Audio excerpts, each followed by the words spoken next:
तुफ्तहु अब्वाबुल जन्नती, जन्नत के दरवाजे खोल दिए जाते हैं। यौमल इस्नैनी व यौमल खमीसी, सोमवार और जुमेरात के दिन। फयुग़फ़रु लिकुल्लि अब्दिन, फिर मग़फ़िरत कर दी जाती है हर बंदे की कि ला युश्रिकु बिल्लाहि शैयन, हर ऐसे बंदे की मग़फ़िरत कर दी जाती है जो अल्लाह के साथ किसी को शरीक नहीं ठहराता।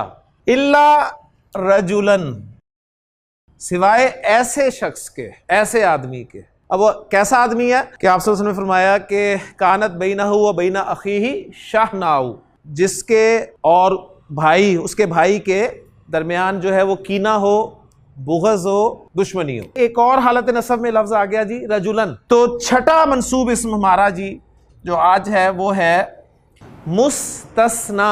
मुस्तस्ना बी इल्लाह, इल्लाह के ज़रिए इस्तिस्ना किया गया इसम। इस्तिस्ना किन माना में इस्तेमाल होता है? एक्सेप्शन के माना में। मसलन मैं कहता हूँ तमाम तलबा हाजिर हैं सिवाय उमर के, तो गोया मैंने तमाम तलबा की हाज़िरी बता दी और उस हाज़िरी में से तलबा में से मैंने एग्जेम्प्ट कर दिया उमर को, तो उमर जो है ये मुस्तस्ना होगा और इसको मैं इल्ला के ज़रिए निकालूंगा हुक्म से। तो ये टर्मिनोलॉजी या ये जो कैटेगरी आ रही है ये है मुस्तस्ना बि इल्ला। हज़रा, हाजिर होना के माना में, हज़रा अत्तुल्लाबु, तमाम तलबा हाजिर हुए, इल्ला, सिवाय उमर, सिवाय उमर के। इल्ला से पहले एक जुमला आपने देखा, उसमें आपको पता चल रहा है तलबा की हाजिरी बयान की जा रही है कि तलबा हाजिर हुए, और इल्ला के बाद एक इस्म शो कर दिया गया जिसे एग्जेम्प्ट कर दिया गया पिछले हुक्म में से, यानी उमर पे वो हुक्म नहीं लगा। सिंपल सी बात है। तो अब हमने इस उमर को एराब देना है कि इस उमर को अब एराब क्या दिया जाए। तो इस उमर को हम एराब देंगे नसब का। तो उमर की नसब हालत क्या होगी जी? उमरा, इल्ला उमरा, तलबा हाजिर हुए सिवाय उमर के। जब भी ये इस्तिस्ना वाला जुमला कोई आपके सामने आएगा तो इसमें ग्रामर वाले तीन चीजें जिक्र करते हैं, वो तीन चीजें आप भी नोट कर लें। इल्ला को कहा जाता है जी हर्फ इस्तिस्ना, इस्तिस्ना का हर्फ, और उससे पहले अत्तुलाब, इसको कहा जाएगा मुस्तस्ना मिन्हु, जिसमें से इस्तिस्ना किया जा रहा है। और इल्ला के बाद जो इसम हालत नसब में नजर आएगा इसको ग्रामेटिकली कहा जाएगा जी मुस्तस्ना। तो जब भी इस्तिस्ना की बात होगी तो तीन चीजें जरूर आएंगी जी।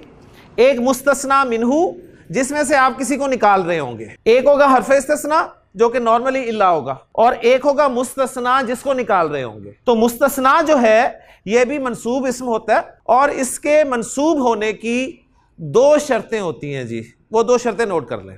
नंबर एक शर्त कि इल्ला से पहले कलाम आपका मुस्बत होना चाहिए। मुस्बत कलाम मीन्स मनफी ना हो, सवालिया ना हो, पॉजिटिव जुमला हो, एक शर्त। और दूसरी चीज ये कि मुस्तस्ना मिन्हु मज़कूर हो, जिक्र किया गया हो, अत्तुलाब का यहां पर जिक्र मौजूद है। ये दो शर्तें होंगी तो मुस्तस्ना जो होगा ये लाजिमन मंसूब होगा। कुरान मजीद से एग्जांपल ये है कि अल्लाह ताला ने तमाम फरिश्तों को हुक्म दिया कि आदम को सजदा करो, सजदू इल्ला, सजदू पॉजिटिव जुमला है, मुस्तस्ना मिन्हु मज़कूर है। कौन है मुस्तस्ना मिन्हु?